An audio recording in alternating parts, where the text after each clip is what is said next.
profe que ustedes acabaron de dar. Entonces, para no aburrirles demasiado, y para que no se haga tan tarde también, les voy a dar enfermedad inflamatoria intestinal, algunos conceptos que yo me acuerdo que se preguntaban mucho en la parte de enfermedad diverticular. Y si nos da el tiempo, les voy a mostrar algunas láminas de enfermedad celíaca. ¿Está bien? Entonces, lo clave para esa segunda entrega, vieron que entra páncreas, hígado y todo eso. Y la verdad que intestino es lo más preguntado. La profe les habrá mostrado los pólipos, cómo diferenciar entre ellos. Y eso, tipo, unas 3 preguntas suelen ser de pólipos. Después, sí o sí, sale preguntas de lo que les voy a mostrar ahora. Y después la clave, o sea que la estrella siempre es cáncer colorectal, ¿verdad? Para diferenciar izquierdo y derecho y todo eso.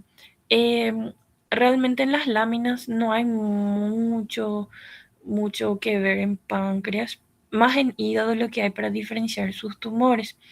Eso es lo que le va a dar mañana el doctor Cosar. En la parte de eh, el hígado, lo más frecuente son los cánceres secundarios, que son los metastásicos, que ustedes ya saben reconocer porque ya vimos en neoplasia cómo se ve una tumoración metastásica, ¿verdad? Que se ven los múltiples nódulos. Después de esos, lo más frecuente son los benignos. Se ven el hemangioma. eh, eh, Vamos a ir viendo cuáles son ellos. Y por último, recién son las patologías malignas, ¿verdad? Son esos 3 escenarios de las neoplasias hepáticas. Y después en la teoría lo que suele salir, la parte de páncreas y de las hepatitis, por ejemplo, tienen que saber la parte de la serología de hepatitis B y todo eso. Les voy a mandar una tablita que tengo de los anticuerpos y eso para hacerme acordar, Jessy, porfi, para mandarles, para que puedan darle una miradita.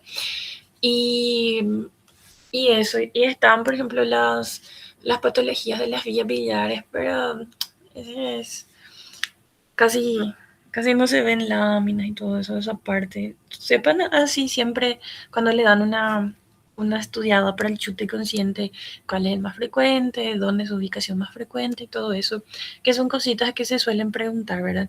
Por si sale. En las láminas de pancreatitis, por ejemplo, o sea que de la necrosis grasa, ustedes ya vieron allá en las primeras clases, entonces traten de recordar ese que se veía como la tiza, ¿se acuerdan todo eso? Entonces vayan mirando esa parte, ¿está bien? Y, y eso, pero van a tener mañana con el doctor, por si no estudiaron esa parte, no se desesperen, porque intestino es la estrella de esta entrega. Y en el parcial la estrella suele ser intestino, estómago y esófago, suelen ser así las estrellas. Y si salen a la final, esos son los que más salen. Entonces, no se desesperen si no lograron estudiar eh, páncreas e hígado, porque si bien sale, no sale tanto como esos otros. ¿Está bien? Y si tienen que elegir entre uno, estudien hígado antes que páncreas en AP. Y eso. Bueno, yo les voy a hablar un poquitito de enfermedad inflamatoria intestinal.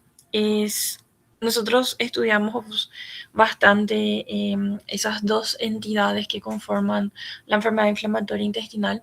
Estudiamos otra vez en patomédica, entonces a mí al menos me sirvió mucho los conceptos que yo llevé de AP para patomédica. Después también se suele estudiar otra vez en las quirúrgicas, en patología quirúrgica, se suele estudiar también en clínica quirúrgica en quinto.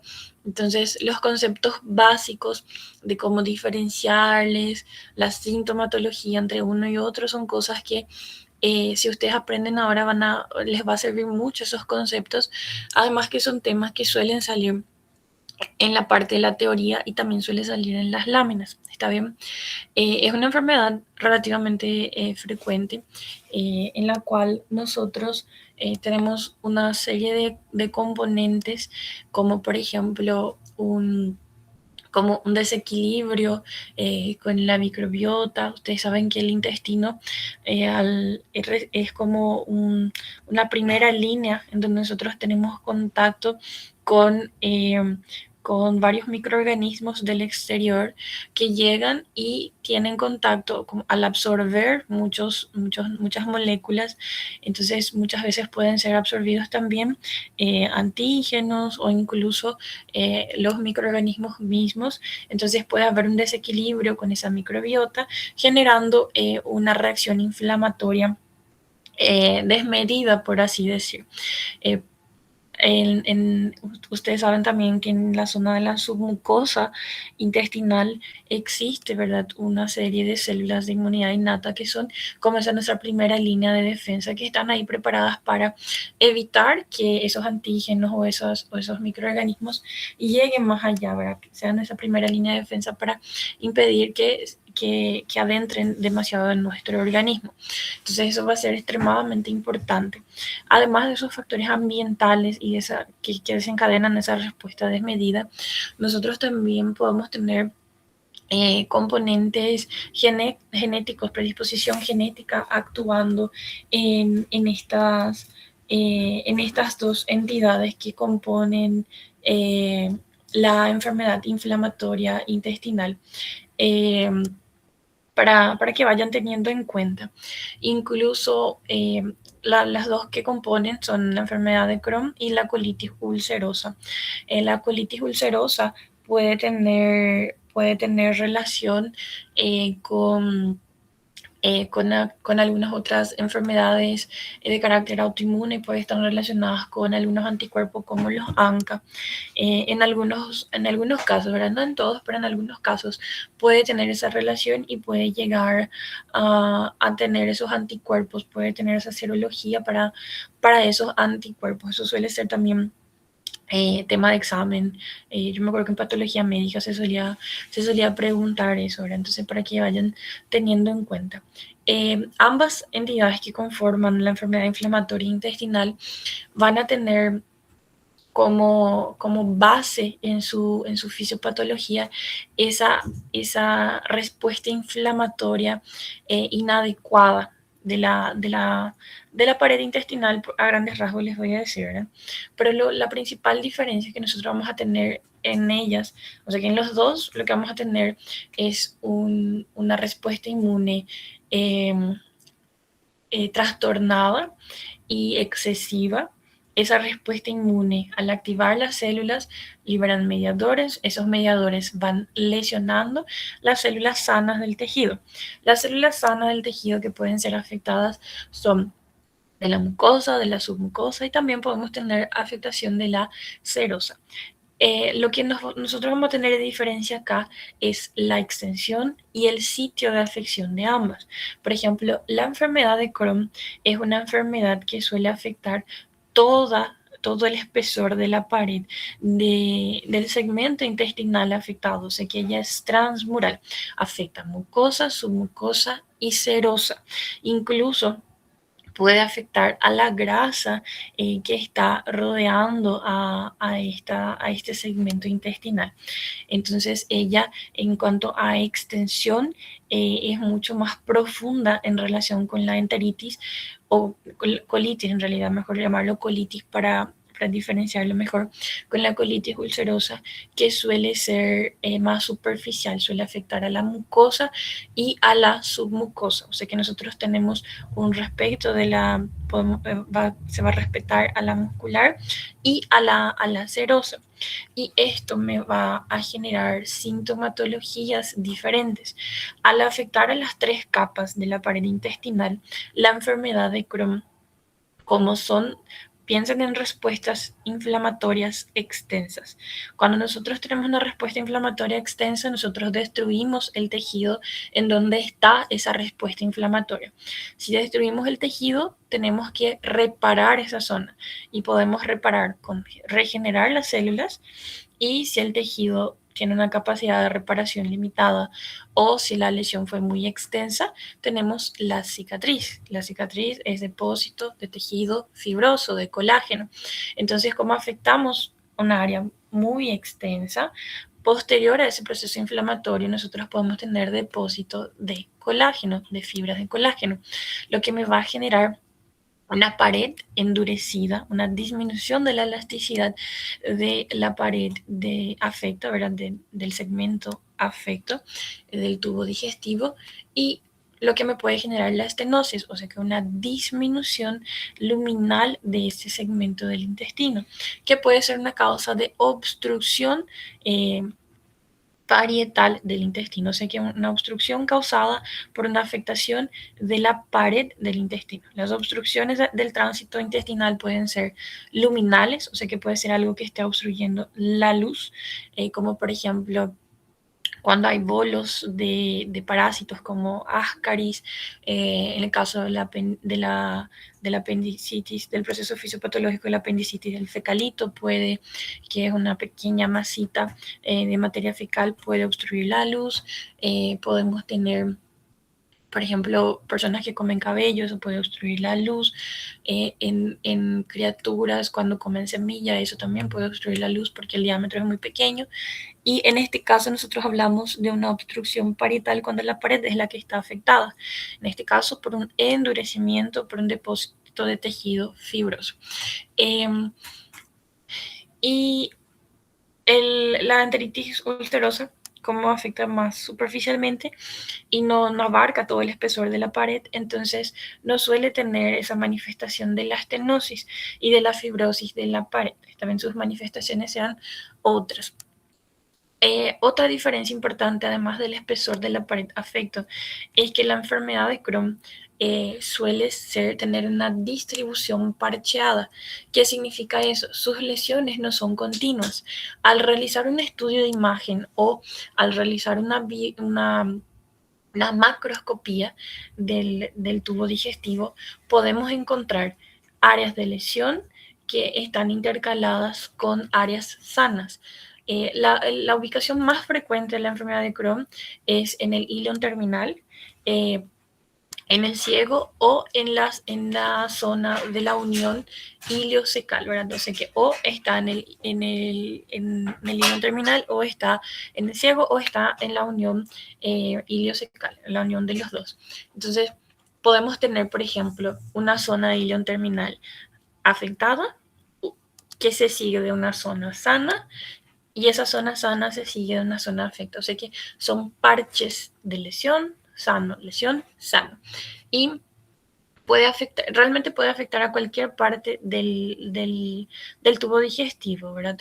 Puede afectar el intestino grueso también, a la porción más terminal, pero su característica es que afecta a todo el espesor de la pared, como son activaciones frecuentes, o sea que se activa esa inmunidad, se lesiona todo, después tenemos etapas de remisión y luego se vuelve a activar ese proceso inflamatorio, y eso es crónico, o sea que va una y otra vez durante varios años, entonces se va fibrosando esa pared, disminuye la luz estenosa, la luz de esos segmentos, y afecta toda la pared y son parcheados.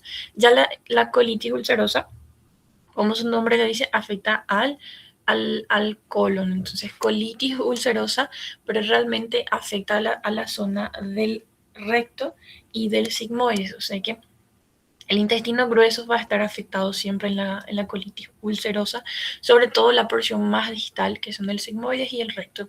Y la afectación de la colitis ulcerosa es continua, o sea que vamos a tener siempre un segmento de intestino grueso. Es raro que se vea el intestino delgado afectado, y puede afectar, por ejemplo, puede afectar todo el marco colónico. Cuando se afecta todo el marco colónico se conoce como pancolitis, y las lesiones son más superficiales, o sea que afectan a mucosa y a submucosa. Al afectar esa zona más distal, los síntomas también van a ser diferentes. Nosotros generalmente vamos a tener eh, podemos tener, por ejemplo, heces con sangre en la colitis ulcerosa, ya que afecta esa zona más distal. Eh, en la enfermedad de Crohn nosotros solemos tener síntomas como náuseas y vómitos. Puede haber diarrea también, pero también podemos tener náuseas y vómitos, ya que es una parte más, más superior del tracto digestivo la que está afectada con mayor frecuencia. En ambos puede haber una pérdida de peso marcada. Y la verdad que afectan mucho la calidad de vida del paciente, ya que son las dos entidades tienen periodos de como que de calma de ese proceso inflamatorio seguidos de periodos activos del proceso inflamatorio. Entonces realmente afecta mucho la calidad de vida del paciente porque produce dolor abdominal. En el caso de la enfermedad de Crohn puede haber distensión abdominal. El paciente como es un proceso inflamatorio, puede cursar con fiebre, puede cursar con esas heces con sangre, como les había mencionado. Es un paciente que vive con diarrea crónica, realmente afecta mucho su calidad de vida. Y en un 10% de los casos es un paciente indeterminado, o sea que tenemos una colitis indeterminada en la cual nosotros tenemos tantos síntomas de Crohn como colitis ulcerosa. Entonces va a ser un paciente que no vamos a poder decir, no, este tiene una de las entidades, o sea que tiene una mezcla de los dos, puede tener síntomas de los dos, puede tener afección distal o proximal, puede ser continuo o parciado, o sea que es una mezcla de los dos.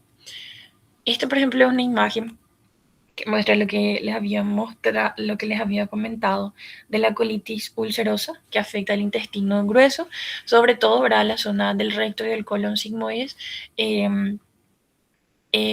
Y cuando afecta toda la estructura del marco colónico es una pancolitis. Es raro que afecte a la zona del intestino delgado y siempre la lesión va a ser continua. Es decir, no quiere decir que al hacer una colonoscopia vamos a encontrar lesión acá, una zona sana y otra vez lesión. Eso es característico de la enfermedad de Crohn. En la colitis ulcerosa nosotros vamos a ver lesiones continuas que afectan a mucosa y a submucosa. En cuanto a la sintomatología, acá por ejemplo muestra algunas de ellas como sangrado, aumento de las exposiciones, dolor abdominal, una pérdida de peso, ¿sí? Que también suele estar acompañada, y la enfermedad de Crohn, en donde nosotros vemos afectación de cualquier zona del tubo digestivo, pero con mayor frecuencia, hilo, el, el ciego y la unión ilioncecal. Y en este caso los pacientes suelen tener síntomas como su afectación es más común en esas zonas que les mostré, suelen tener síntomas ya de síntomas más del tracto superior, ¿verdad? Como náuseas, vómitos, también suele haber pérdida de peso y algo que es frecuente, como afecta todo el extensor de la pared, y hay un proceso inflamatorio importante, el contacto entre esas zonas, esa zona inflamada con otra porción puede generar fístulas, o sea que comunicaciones anormales entre los epitelios, ya sea, por ejemplo, del ilion con la vejiga, del ilion con el ciego y así sucesivamente comunicaciones que van a ser anormales entre esas zonas. Entonces eso también puede existir. Y como ustedes bien ven en el dibujo esquemático, las lesiones, no es que le estamos, o sea que todas estas zonas son zonas en que pueden haber lesiones, pero pueden haber lesiones simultáneas separadas por parénquima sano, o sea que tenemos acá parénquima sano y acá nosotros tenemos zonas de lesión.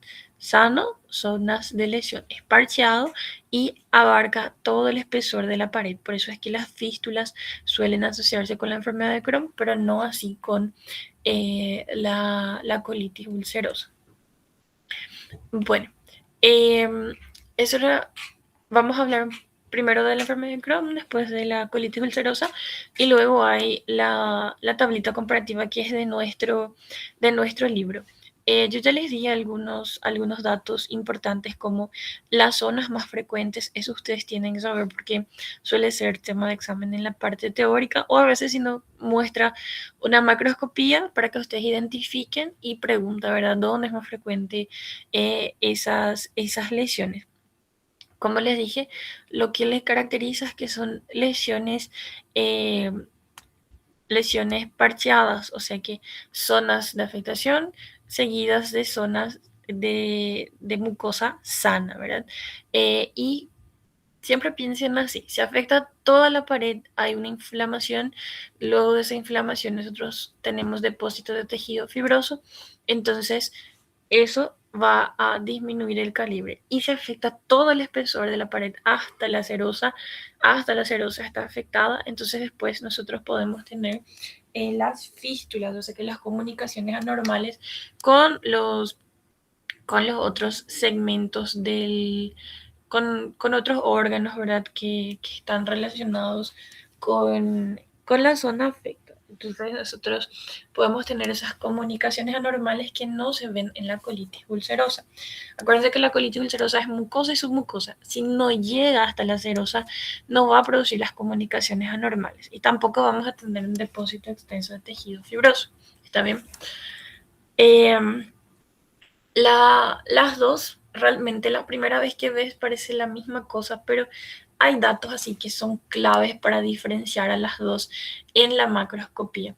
La microscopía no, hay también así algunas cositas, pero realmente para mí la clave en diferenciar a los dos, además de los datos que te dan, como les dije, la ubicación, la sintomatología y si es continuo o si es como intermitente esa, la zona de afección.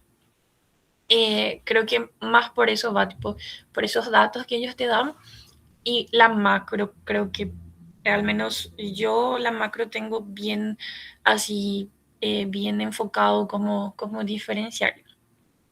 En la enfermedad de Crohn, la afectación va a ser de todo el espesor de la pared, pero eh, lo que pasa es que esa mucosa como que se ulcera, como se erosiona, o sea que imagínense que nosotros estamos quitando una parte de la pared o estamos afectando una parte de la pared por ese infiltrado inflamatorio.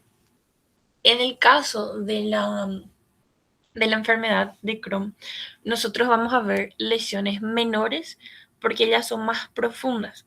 O sea que vamos a ver como unas líneas en donde hay interrupción de la mucosa. Esas líneas, nosotros solo vemos la parte interna, pero quiero que ustedes se imaginen que esto llega muy profundamente. Es como si ustedes agarraran un machete e hicieran cortes así, que van a llegar muy profundo, pero van a ser muy finitos, no van a ser muy anchos a simple vista, pero sí van a llegar muy profundamente. Y estos cortes, quiero que imaginen que vamos a agarrar un machete y vamos a ir cortando esa zona. Va a dejar zonas de mucosa que son que son bastante extensas y esas zonas van a formar como un empedrado, van a ser como varias piedras que están separadas unas de otras cuando se van encajando uno a otra. O sea que nosotros afectamos todo el espesor, pero esas úlceras que nosotros vemos no tienen un ancho muy grande así a simple vista. ¿Está bien? No es que tienen un ancho muy grande a simple vista, pero sí llegan profundamente.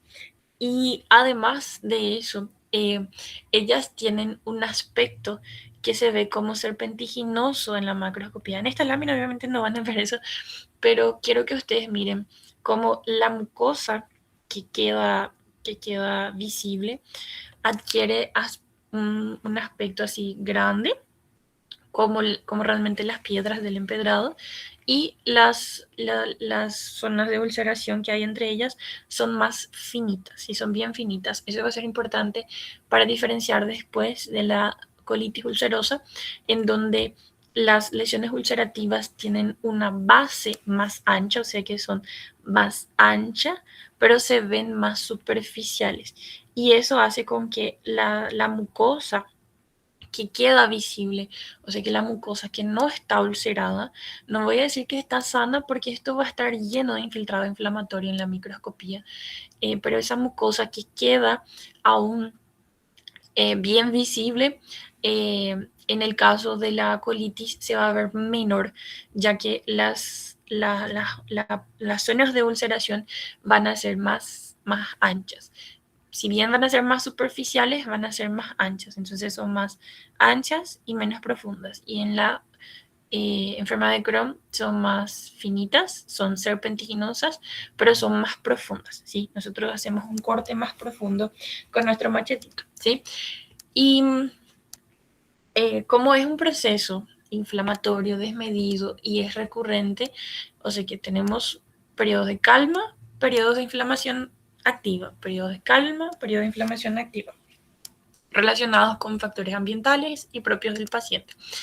Eh, con el tiempo, como estamos afectando a toda la pared, con el tiempo esa pared se empieza a fibrosar y va a empezar a engrosarse. Depositamos tejido colágeno, que es un tejido de resistencia, y eso puede disminuir la elasticidad, puede disminuir lo que sería, puede dificultar la propulsión, ¿verdad? Del bolo que se está formando en esa zona. También podemos tener la correosa que dice acá, es esa zona como que simula como un cuero, así porque se va, se va engrosando, se va endureciendo por el depósito de colágeno. Y eso con el tiempo, además de disminuir la luz de la zona afecta, puede favorecer los procesos obstructivos intestinales. Eh, como es un proceso transmural, además de que sus úlceras sean serpentiginosas, también la grasa que está expuesta a la cerosa también puede adquirir esa conformación serpentiginosa, ¿verdad? En realidad, la grasa que rodea esa zona, eh, yo le veo así como bien engrosada, bien prominente, así, ¿verdad? Eso es lo que yo logro distinguir en una lámina, en una macroscopía, así. Lo que a mí me llama la atención, que no me parece normal, es que sea así bien prominente las zonas. Y en la microscopía realmente lo que llama la atención es que podemos tener, como es un proceso inflamatorio, vamos a tener infiltrado. El infiltrado es de predominancia mononuclear porque es un proceso crónico, pero también podemos ver la presencia de polimorfonucleares que están en relación con las criptas. Si bien eso se puede ver también en la enfermedad de Crohn, es mucho más característico de la colitis ulcerosa.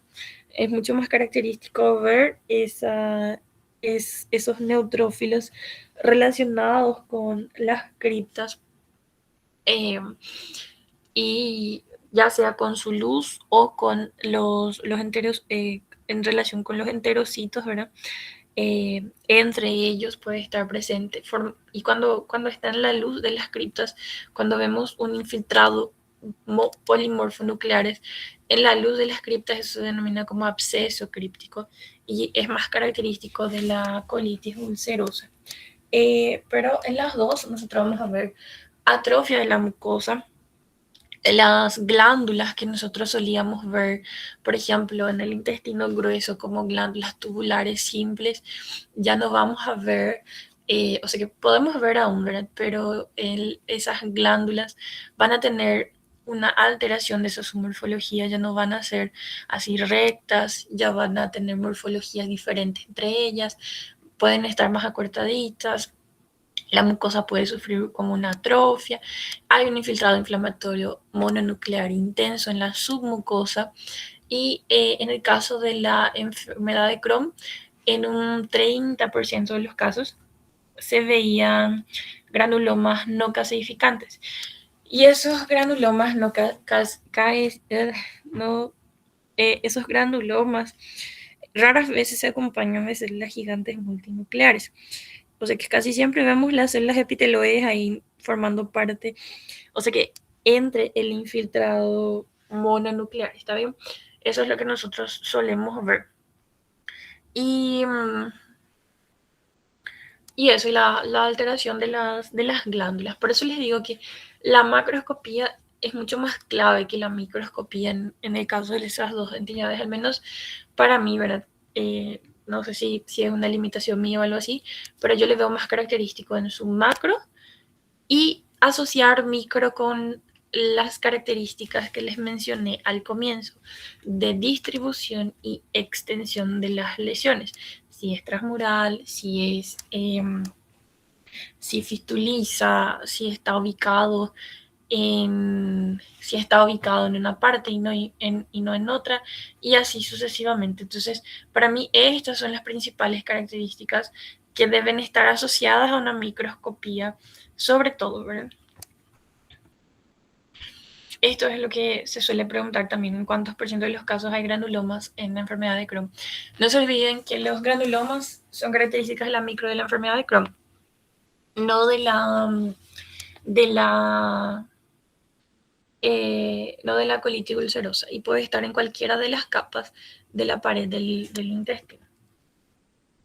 Vamos a algunas láminas de la enfermedad de Crohn. Como les dije, para mí la clave va a ser la macroscopía. Primero, que generalmente a veces se muestra así toda una zona, todo un segmento intestinal y van a ver que hay zonas de lesión seguidas de zonas sanas, ¿verdad?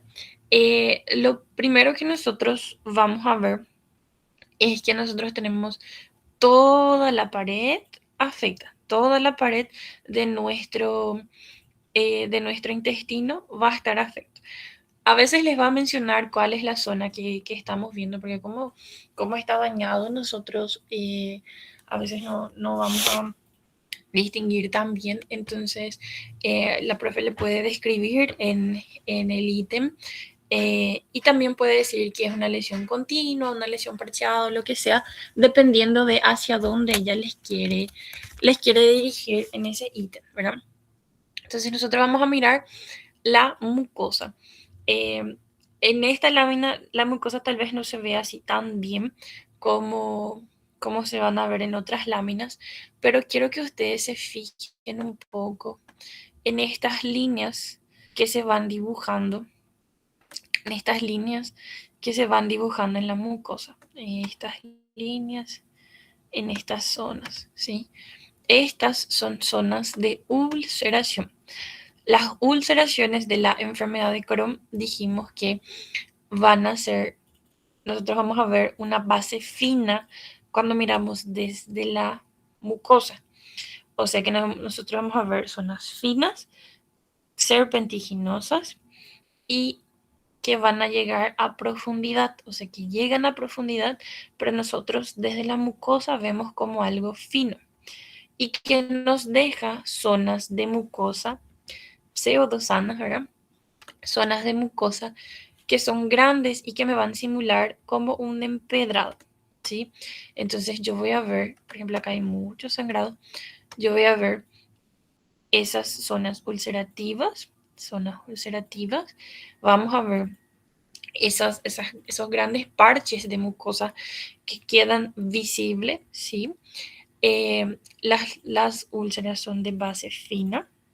Nosotros vemos una pared, siempre cuando nosotros vemos que hay depósito de tejido colágeno, se ve así bien blanquecino en la macroscopía, ¿sí? Y en este caso nosotros vemos una pared bien gruesa. Enseguida vamos a ver cómo es una pared intestinal finita y van a ver bien la diferencia. Bien gruesa, bien blanquecina y da luego esa impresión de que, que está más endurecida, por así decir. Toda esta zona de la pared bien engrosada por el depósito de tejido colágeno. Y acá, por ejemplo, nosotros podemos ver una zona en donde hay un estrechamiento de la luz, o sea que hay una estenosis bien marcada. Y si ustedes observan la grasa que va a rodear a la serosa de mi intestino, vamos a ver una, una grasa bien prominente, bien marcada, que le caracteriza luego a estas entidades. O sea que nosotros tenemos una, la grasa es bien prominente alrededor de las zonas que están afectas. Acá, por ejemplo, se ve bien eso que les quería mostrar, lo que ellos llaman de grasa serpentiginante, ¿verdad? Se ve como es bien prominente y el libro describe que va siguiendo al eje, ¿verdad? Intestinal. Nosotros, si bien acá no observamos esa zona del parcheado, de empedrado que se ve en la mucosa, sí se observa acá la estenosis y la pared bien engrosada. Esto es el espesor de mi pared. Se ve una extensión bien blanquecina, bien engrosada por el depósito de colágeno, ¿sí? Y obviamente que algunos datitos clínicos que me podrían ayudar sería la extensión, dónde está ubicado, si es continuo, si es parciado. Esta lámina me gusta por cómo se ve la grasa que está circundando a la zona afecta. Acá también se ve como la pared es bien engrosadita y esta es una zona estenosada. Acá también se ve una estrechez.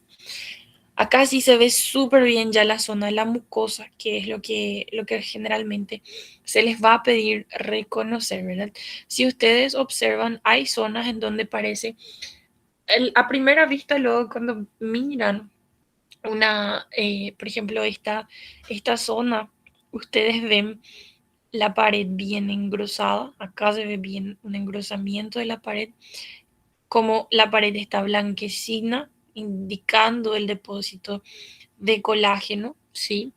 Y no sé si a ustedes les da la misma impresión que al mirar, impresiona ser algo duro, impresiona ser algo seco, algo que van a tocar y no va a ser elástico, ¿verdad?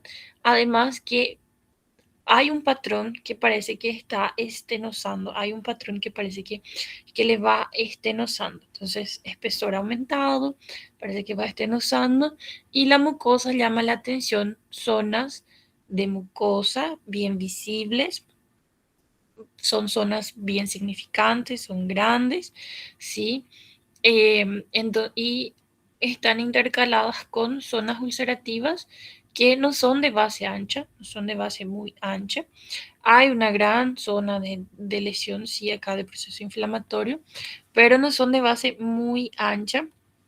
Y si pudiéramos observar el resto del espesor, veríamos está, que son profundas, ¿sí? Y vemos siempre bastante prominencia de la grasa periintestinal en esa zona. Entonces, a mí lo que más me llama la atención acá es el gran espesor de la pared, eh, que como la pared está bien engrosada, a mí me da esa impresión de que parece muy endurecido y las zonas de mucosa son zonas eh, extensas, simulando como ese empedrado que yo les había mencionado al inicio. ¿Qué es lo que nosotros vamos a ver acá? Esas zonas grandes, solamente que acá nosotros podemos observar mejor cómo son esas lesiones ulcerativas. Acá, por ejemplo, nosotros vemos otra vez la grasa bien prominente rodeando toda esta zona. Hay una zona de estenosis, hay una zona en donde vemos un engrosamiento importante de la pared, ¿sí? Una pared bien engrosada, bien blanquecina por el depósito de colágeno, una zona estenosada. Ven cómo acá está el espesor y de la nada disminuye ese espesor, se estenosa. Vemos zonas grandes de mucosa que están separadas por lesiones de una base fina que va a profundidad, no es muy ancho, pero va a profundidad y me deja esas zonas parcheadas de mucosa que son abundantes, ¿sí? Em, pero que me deja esa zona importante de mucosa, ¿sí? Y se dice que esas lesiones ulcerosas tienen una forma serpenteante, ¿verdad? Usen mucho la imaginación para imaginar una úlcera serpenteante acá. Acá arriba también ven cómo la grasa se marca bien, está bien marcada, está bien prominente, ¿sí? Acá también se ve bien, nosotros vemos acá la grasa serpentiginante, bien prominente, una pared bien blanquecina. No tiene un espesor tan grande como el caso anterior, pero sí se ve esa lesión blanquecina. Y vemos acá las úlceras, que son úlceras profundas, pero de base que no es tan ancha, o sea que la mucosa parece que cuando se nota esas zonas de mucosa que son bien gruesas y me da esa impresión de como que se van uniendo esas zonas, como si fueran varias piedritas así uniéndose, literalmente como un empedrado. Entonces yo sé que estas lesiones no son de base tan ancha, ¿sí? Y van a ser más profundas que todo. Y em, para que vayan teniendo en cuenta. En la microscopía, como les dije, lo que nosotros vamos a ver es un infiltrado inflamatorio de predominio mononuclear. También podemos ver los polimorfos en las criptas o entre las células de las criptas. Las Lo que nosotros veríamos normalmente, ¿verdad? Serían las glándulas tubulares más rectas, pero hay zonas en donde ellas ya están deformadas por el proceso inflamatorio, ¿verdad? El proceso inflamatorio eh, que se sigue de un proceso de regeneración. Por ejemplo, acá podría ser en algún momento, pero ven cómo ya está destruido, se ve como la base de esta zona, pero se ve una zona bastante destruida. Si bien nosotros tenemos muchos mononucleares, también hay zonas en donde se logran observar los polimorfos también, sí, los polimorfos nucleares, porque acuérdense que son procesos crónicos que se van reactivando. Por eso es que es una enfermedad que tiene periodos de calma, reactivación. Y al contrario de la colitis ulcerosa, la enfermedad de Crohn en un 30% de los casos se acompaña de granulomas no caseificantes, en donde nosotros vemos las células epiteloides, pueden haber células gigantes, pero no es frecuente, ¿sí? Podemos observar, pero no es un hallazgo frecuente, no es que sí o sí debe estar presente para que sea un granuloma para que le caracterice. Entonces, lo más frecuente es encontrar solamente las células epiteloides, la corona linfocitaria que va a estar presente porque hay un infiltrado inflamatorio extenso y abundante, pero no es así lo más característico. Y en lo que les quería decir es que si les parece que no es así como lo que yo voy a diferenciar eso, si parece cualquier cosa, es que realmente no hay algo que les sea específico, sino que nosotros lo que vemos es un proceso, un infiltrado, ¿sí? Estromal muy abundante, un infiltrado inflamatorio muy abundante, con células mono y polimorfonucleares. Vemos la destrucción y la deformación de las criptas y puede o no estar presente los granulomas. Obviamente, verá que si se les coloca, capaz se les coloque con el granuloma porque, como les dije, la enfermedad de Crohn es más frecuente el granuloma, no se suele ver en la colitis y en la colitis es más frecuente los abscesos crípticos, ¿verdad? Que era lo que les había dicho. Eh, pero traten siempre de asociar con el caso clínico que se le da, ¿sí? Y difícilmente se le coloque algo solamente, por ejemplo, solamente así, sin el granuloma, así nomás, y les digan que se ve acá, ¿verdad? Es difícil que se le coloque así. Y si ustedes se dan cuenta, ven como el proceso de reparación hace con que toda la zona de mi mucosa sea más desordenada, ya no tiene esa organización. Hay zonas en donde nosotros vemos células inflamatorias, como acá, tomando cuenta o entre las células de mi mucosa.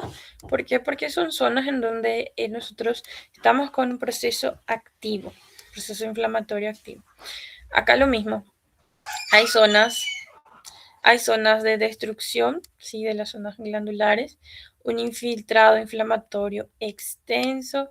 Nuestras glándulas ya no son parecidas entre ellas, ya tienen ese pleomorfismo, el infiltrado inflamatorio de predominio mononuclear, pero nosotros también podemos observar algunos polimorfos, ¿sí? En algunas zonas. Estoy buscando acá a ver si encuentro algún polimorfo para acá. Hay un polimorfo nuclear para mostrarles que sí también está, porque es un proceso crónico que se va activando. Y acá nosotros tenemos algunas células epiteloides. ¿Se acuerdan? Las células epiteloides tenían características en donde su coloración era una coloración bastante tenue, con bordes poco definidos, ¿sí? Los núcleos más alargaditos. Entonces acá posiblemente formándose un, un posible granuloma no calcificante. Acá también se ven muchos polimorfos. Acá con mucha imaginación, vean cómo el estroma que hay entre las glandulitas, como es un estroma muy celular, eso que ustedes ven bien azul, es por la gran cantidad de núcleos que hay en esa zona. Y además, ¿verdad? Hay algunas zonas en donde se destacan la formación de granulomas no calcificantes. Yo sé que no es una lámina muy linda, pero para que ustedes vean que no se forma solamente en la mucosa, en la submucosa, nosotros también podemos tener la presencia de los granulomas no calcificantes. Pero obviamente la profe no les va a colocar eso, va a decir qué es lo que ustedes ven, porque no es un hallazgo específico. O si le coloca algo así, les va a direccionar hacia una enfermedad de Crohn a través de su clínica, y lo más clásico es que les correlacione con una lámina así, una pared bien blanquecina, indicando que hay, por más que no esté tan engrosado como las otras que vimos, hay un depósito colágeno en esa zona. O sea, que va a haber un endurecimiento, va a haber esa zona más endurecida con pérdida de la elasticidad. O si les menciona que el paciente ya desarrolló una fístula, una comunicación anormal entre las asas intestinales con algún otro órgano. Entonces piensen en eso, direccionen hacia eso. ¿Está bien? Y su clínica es más de algo superior: distensión abdominal, dolor de tipo cólico. El paciente puede cursar con fiebre, con diarrea, hay pérdida de peso importante. Entonces traten de ir correlacionando. Y estos hallazgos suelen, yo me acuerdo que en patomédica se solía colocar en los casos clínicos. Yo no me acuerdo si en AP, sí, yo creo que en AP no tanto, ¿verdad? Porque creo que ustedes, me imagino que, o sea, que en mi época en fisiopato ni se daba anemia, ¿verdad? Entonces, es un poquitito más difícil ya esa parte. Entonces, yo me acuerdo que en patomédica lo que se preguntaba mucho es eso. Y cómo se afecta el intestino. El intestino delgado suele cursar, ¿verdad?, con síndromes de mala absorción. Entonces nosotros podemos tener esa correlación, ¿verdad? Un paciente de larga evolución puede tener alguna alteración nutricional, ¿verdad? Eh, las perforaciones y las fístulas son frecuentes en la enfermedad de Crohn. En las colitis, las perforaciones se pueden dar en las colitis, pero se suelen describir, al menos el libro de Apera describe la frecuencia en la enfermedad de Crohn, ¿sí? Y la estenosis también se relaciona con la de Crohn, porque como les había dicho, la extensión de la colitis no es transmural, entonces no suele fibrosar. Y si no fibrosa, no estenosa, ¿verdad? Si bien en la colitis puede haber una dilatación, lo que puede haber es una dilatación de la zona del colon sigmoides, por destrucción de los filetes nerviosos de esa zona, lo que disminuye el peristaltismo y causa una dilatación de esa zona. ¿Está bien? Y como todo proceso inflamatorio es un factor de larga evolución, es un factor de riesgo para las enfermedades neoplásicas. Acuérdense que cuando nosotros tenemos una respuesta inflamatoria que está regenerando constantemente mis células, en cualquier momento yo puedo generar una mutación al dividir mis células. En cualquier momento, todo lo que se hace rápido, generalmente se hace mal, ¿verdad? Y a gran escala. Entonces, esas células en cualquier momento pueden pasar por alguna mutación que se va transmitiendo a sus progenies, y eso me puede culminar en una mutación neoplásica, ¿verdad? Entonces, no solamente en colon, pero todos los procesos inflamatorios crónicos me aumentan los riesgos de una neoplasia. Y como el tejido epitelial es el que está involucrado acá, lo más frecuente es el de tipo adenocarcinoma. Ya la otra cara de mi enfermedad inflamatoria intestinal es la colitis ulcerosa. Ustedes ya saben que afecta al intestino grueso, es continua. La ubicación más frecuente va a ser recto y colon sigmoides, pero también puede afectar el resto del marco colónico. ¿Está bien? Em, la colitis ulcerosa es la que puede estar asociada con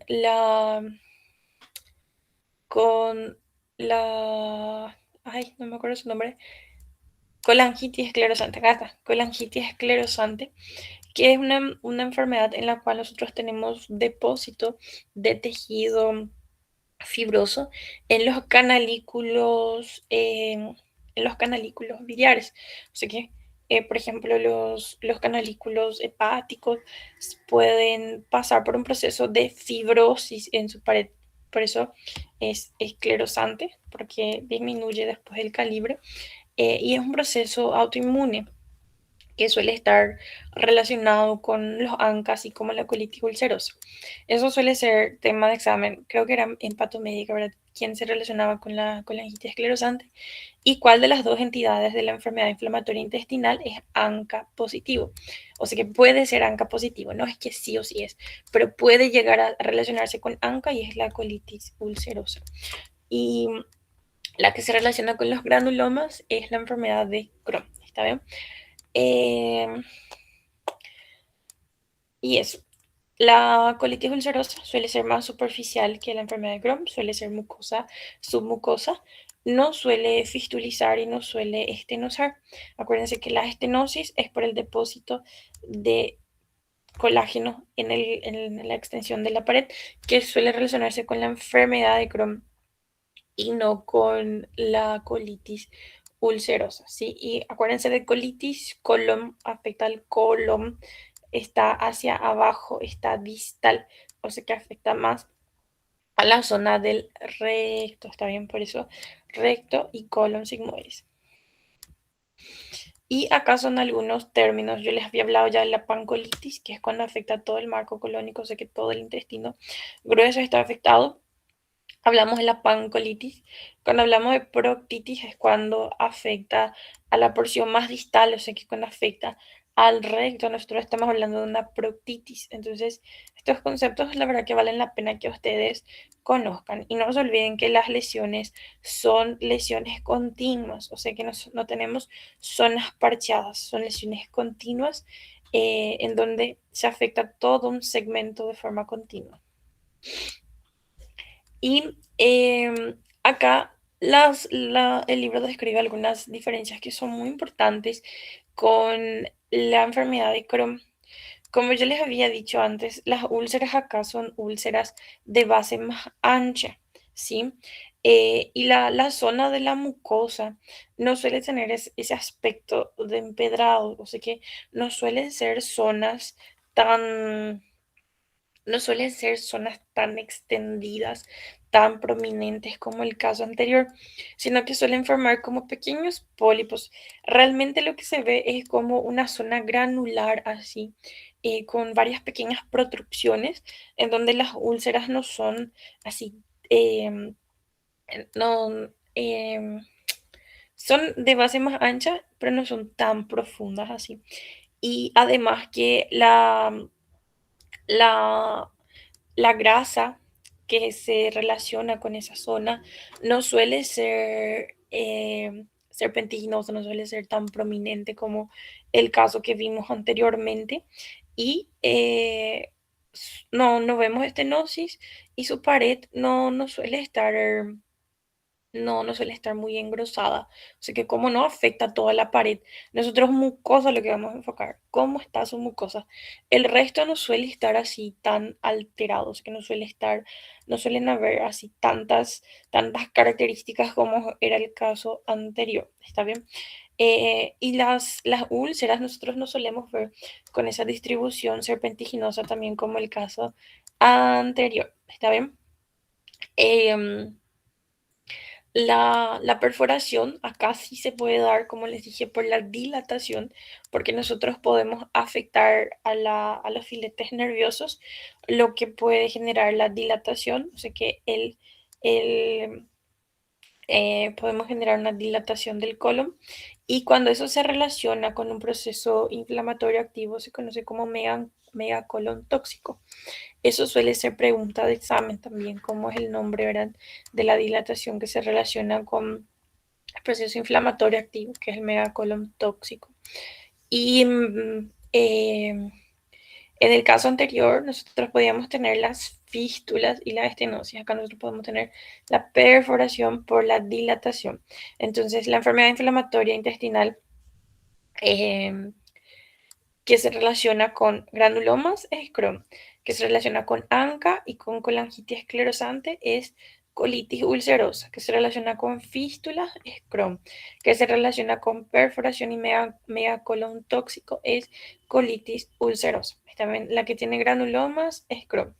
La que tiene los abscesos crípticos es sobre todo la colitis ulcerosa. ¿Está bien? Entonces vayan haciendo sus tablitas para compararla a los dos. Eh, bueno, por ejemplo, nosotros lo que vemos en este caso, nosotros ya nos vamos a ver esas zonas de mucosa que son así bien prominentes, sino que nosotros lo que vamos a ver, este por ejemplo es una zona que está sana, ¿sí? Todo esto es una zona de lesión continua, lesionada, y si ustedes logran observar, las zonas lesionadas o sea que las zonas de mucosa que nosotros observamos son como zonas puntiformes. Cuando nosotros veíamos en la enfermedad de Crohn, eran zonas grandes, bien redondeadas así, que simulaban piedras de un empedrado. Sin embargo, acá las zonas de lesión, de ulceración, son más anchas y por ende mi mucosa forma como zonas más puntilladas. ¿Sí? Se ven como zonas más puntilladitas, más finitas. En el caso anterior, la mucosa era grande y la úlcera era pequeña. Acá las zonas de ulceración son grandes, las zonas de ulceración son grandes y las zonas de lesión son más de mucosa, son más chiquitas. ¿Está bien? Por ejemplo, acá se ve súper bien.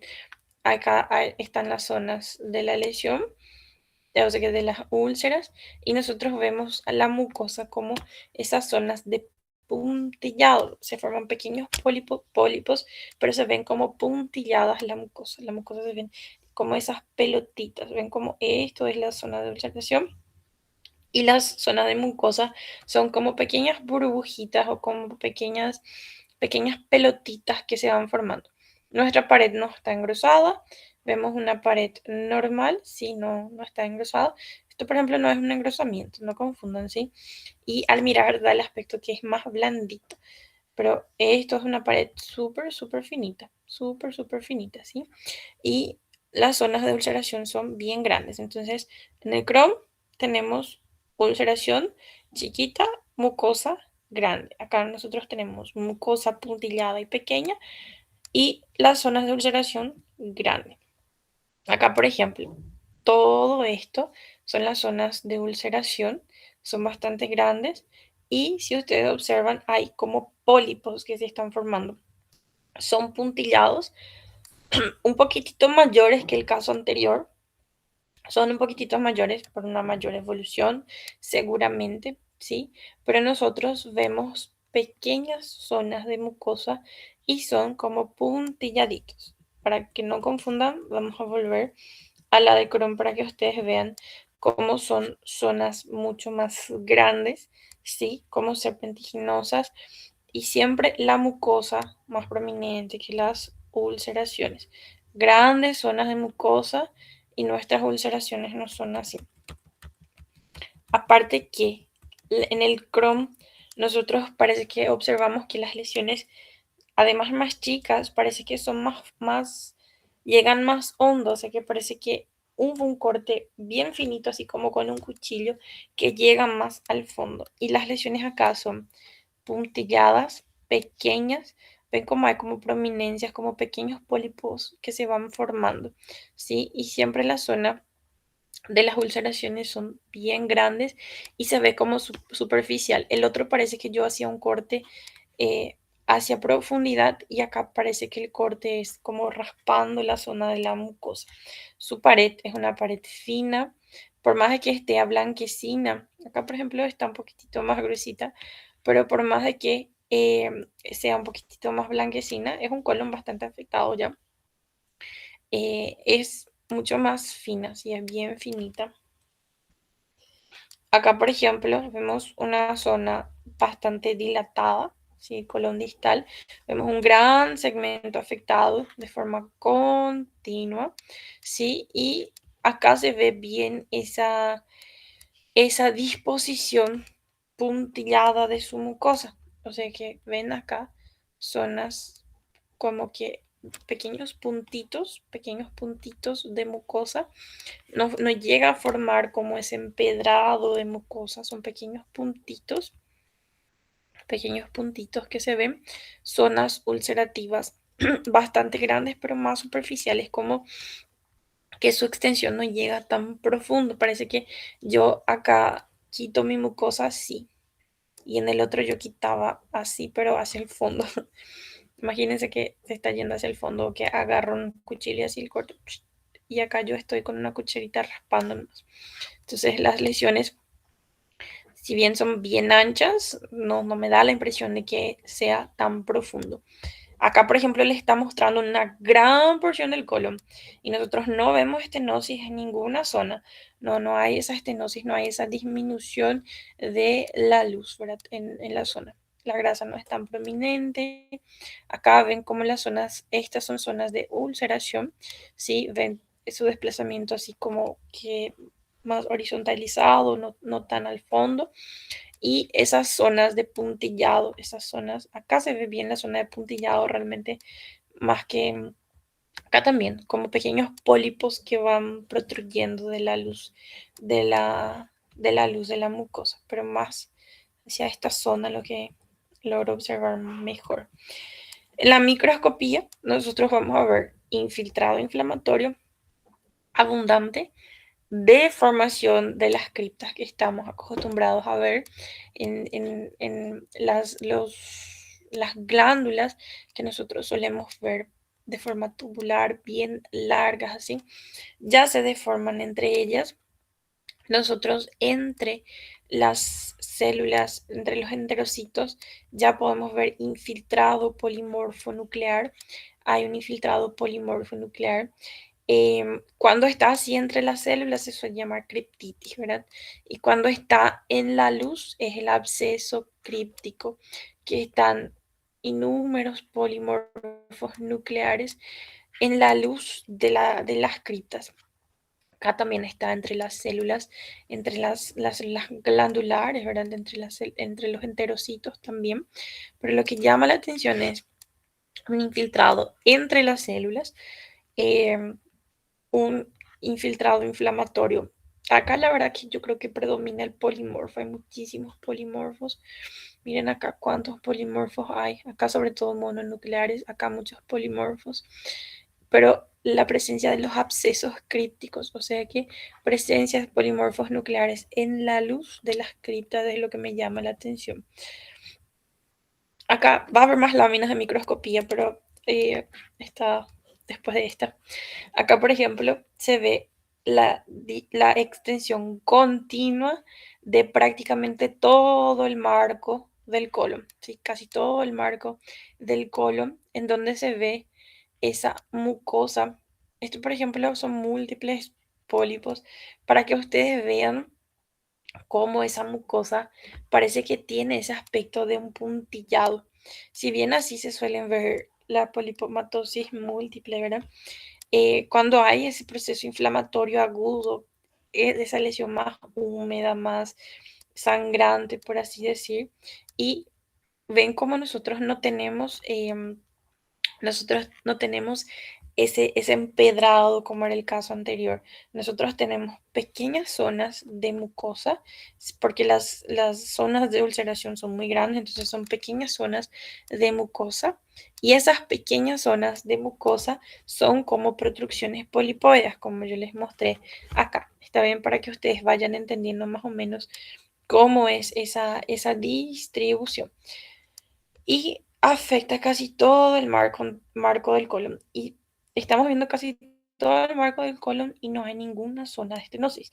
O sea que no hay estenosis, no hay pared engrosada, la grasa no está bien prominente y las zonas de mucosa son pequeñitas, pequeñas zonas de mucosa. Eh, es prácticamente una pancolitis, ¿ya, verdad? Acá hay otras láminas, un infiltrado abundante, que casi no se ve muy bien, pero acá nosotros tenemos a los polimorfos nucleares entre las células que conforman a las criptas, ¿sí? Hay un infiltrado abundante y acá nosotros vemos acá por ejemplo nosotros tenemos en el interior de las criptas el infiltrado formando, ¿verdad? El,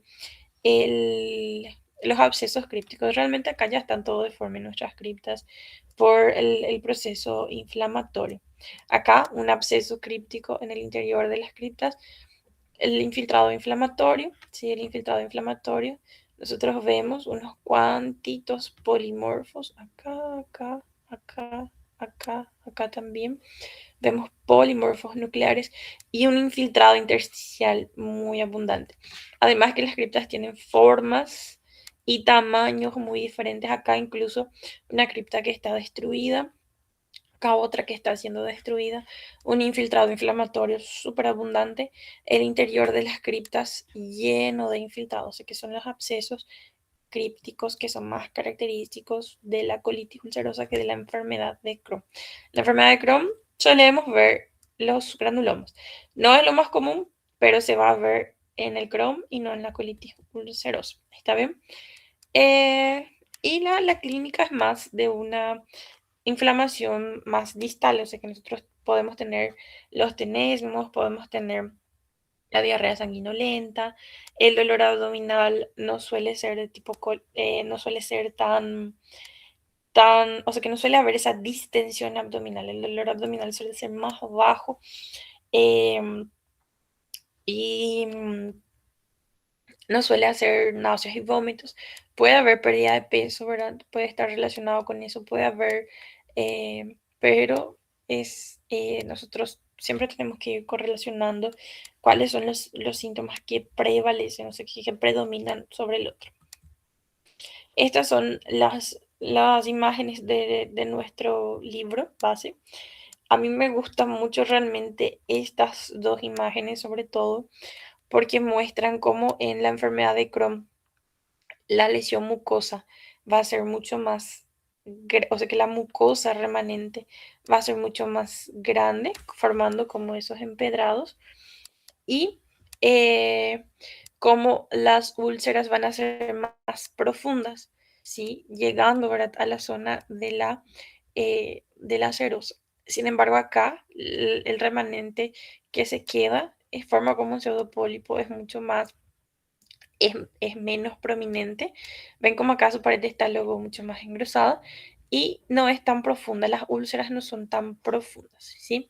Este cuadro comparativo, la verdad que ustedes tienen que dominar bien de las diferencias que hay entre uno y otro. Acá hay más láminas, ¿verdad? La enfermedad de Crohn, tenemos los granulomas y en la colitis ulcerativa los abscesos crípticos sobre todo. ¿Verdad? Por más que este no sea solo, eh, no sea así, solo un 30% de los casos, si la profe les coloca, obviamente que va a ser un Crohn, no una ulcerativa, porque no se ve en la ulcerativa. Y esto es la colitis contaminada que les dije que es una superposición entre entre los dos casos, ¿está bien?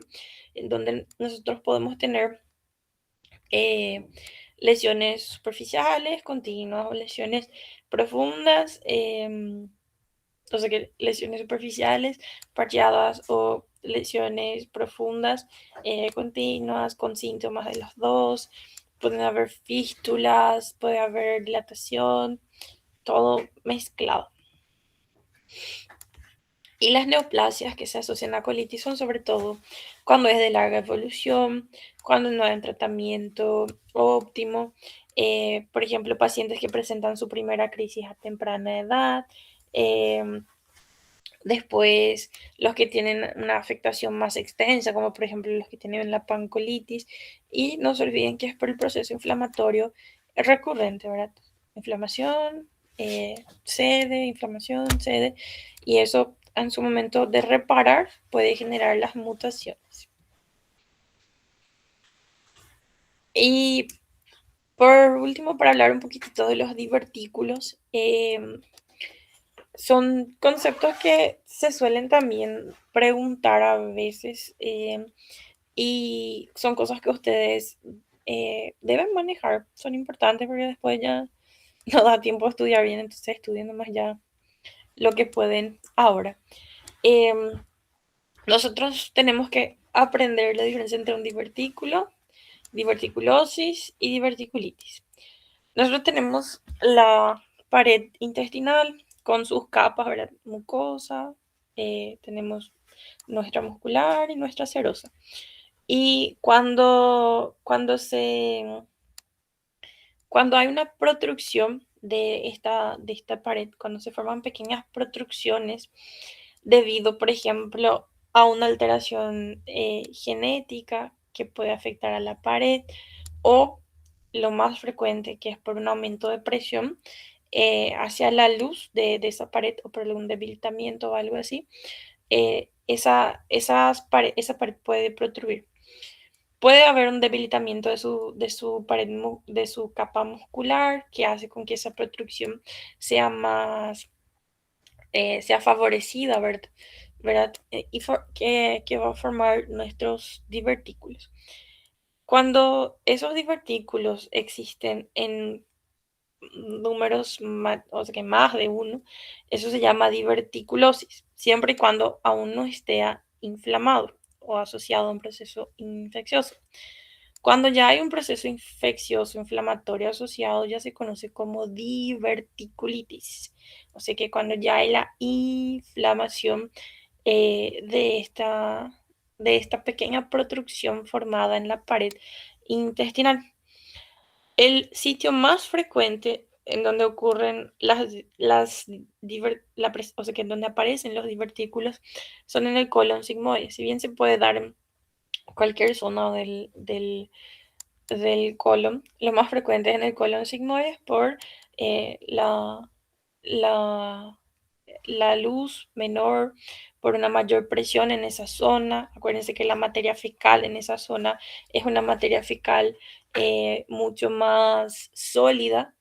Hasta la mitad derecha nosotros absorbemos todavía agua, entonces ya empieza a ser empieza a ser mucho más sólido hacia la mitad izquierda, entonces está propenso a un contacto con o sea que el peristaltismo para vencer y para mover esa materia fecal debes tener una presión mucho mayor. Entonces son zonas de mayor presión por su estructura y también por eh, la fisiología de su función en esa zona. Em, Esas protrucciones de la pared puede estar, puede estar compuesta por las tres capas, o sea que por mucosa, por mucosa muscular y serosa, que puede darse, pero sobre todo se da en los casos de los divertículos genéticos, como por ejemplo el divertículo de Meckel, ¿verdad? Que son, eh, si mal no recuerdo, los divertículos por tracción. Y cuando se da por aumento de presión, suelen ser pseudodivertículos o divertículos falsos, que son los divertículos que solamente tienen mucosa y submucosa, o sea que tienen un debilitamiento de la capa muscular y tienen una capa muscular propia debilitada, o sea que o no tienen capa muscular, que son los falsos divertículos o pseudodivertículos, que son los por presión, que son por aumento de presión. ¿Está bien? Entonces, cuando no tiene muscular, es un pseudodivertículo o un falso divertículo, que es un divertículo, que son los más frecuentes, ¿verdad? Y los que son genéticos, lo que suelen ser los verdaderos, los que tienen las tres capas, o sea que abarca también la muscular. Em, Eso yo ya les mencioné. Y suele estar ausente la muscular en el pseudo. Ellas suelen estar relacionadas con las tenias también. Eso es importante. Y acá para que ustedes vean, el divertículo verdadero comprende todas las capas. Son raros y suelen ser congénitos. Y los falsos, muscular y mucosa. Y suele faltar la muscular, o sea que suele ir hasta la muscular de la mucosa. Y son los más frecuentes. Y los más frecuentes en el colon sigmoides. Y son protrucciones así de la pared. Lo que nosotros solemos ver es esto. Esto es un divertículo falso, un pseudo divertículo, donde nosotros vemos la mucosa, submucosa y la muscular propia, ¿verdad? Acá ya está la zona de la serosa y vemos esa protrucción de la pared, sí, hay una protrucción de la pared, en donde tenemos sobre todo la, la mucosa, la submucosa y la muscular de la mucosa. Y acá está la muscular propia, que ven cómo se va debilitando, o sea que no le acompaña a la protrucción. Nosotros no solemos tener ese acompañamiento de la muscular propia. Es como una zona en donde hay un debilitamiento de esa muscular propia de la pared del intestino y protruye solamente la mucosa y la submucosa hacia la zona externa, ¿verdad? Esto se puede acompañar de un proceso inflamatorio, obviamente se puede acompañar de un proceso inflamatorio. Esto se puede obstruir su luz, se acumula líquido, todo líquido que se acumula tiende a inflamar y a infectar. Esto se infecta y puede generar la diverticulitis. Se infecta, genera la diverticulitis. Un proceso inflamatorio puede debilitar aún más la pared y puede generar la perforación. O sea que puede perforar eso y generar una peritonitis. El libro de AP dice que la perforación no es frecuente. O sea que puede haber muchos divertículos, muchas diverticulosis que no llegan a la diverticulitis posteriormente a la perforación. Em, lo que favorece la perforación es la inflamación y el aumento constante de la presión. Pero yo me acuerdo que solía ser tema de examen en las entregas si la perforación es frecuente. Y el libro de AP dice que la perforación es infrecuente.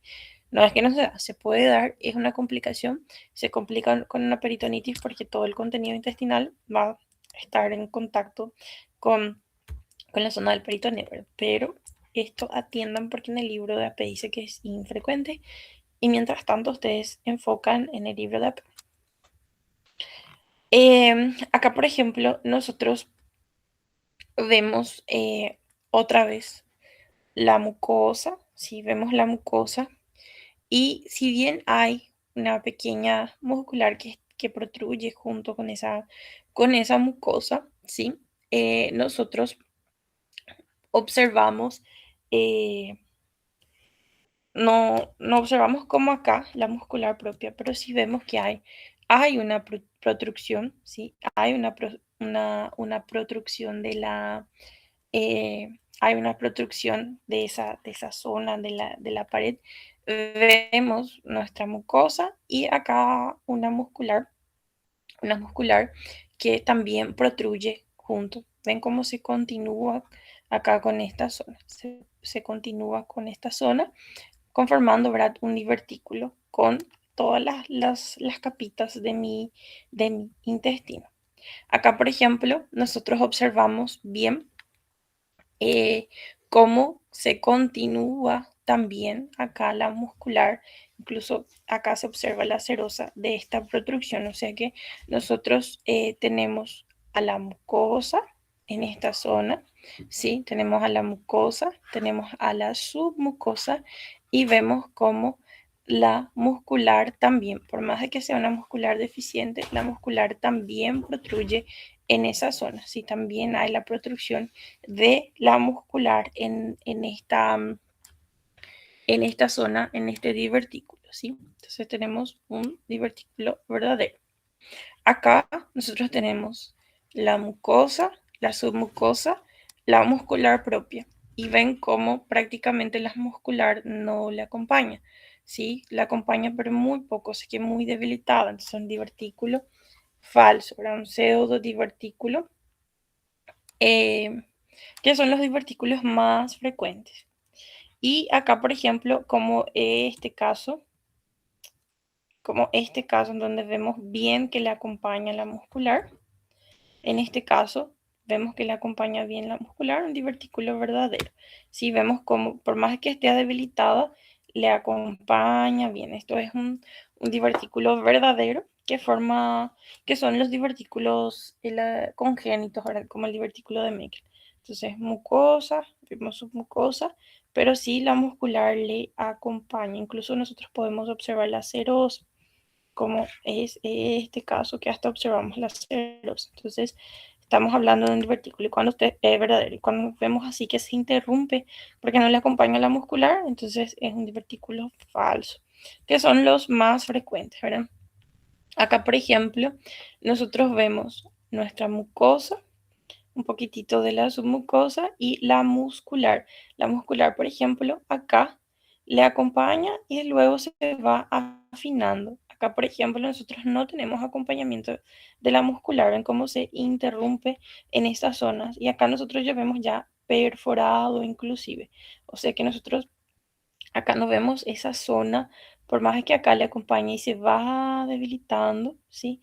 Nosotros acá vemos zonas en donde ya no hay, incluso está perforado, ¿sí?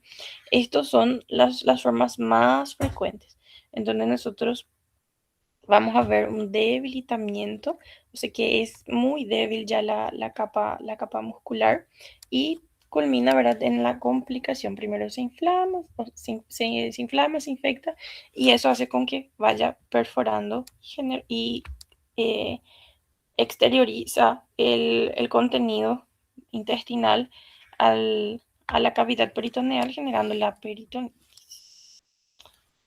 Y eso es todo, es lo básico, así para que se manejen con esa parte. Lo de cáncer yo no les voy a dar porque la profe ya les dio.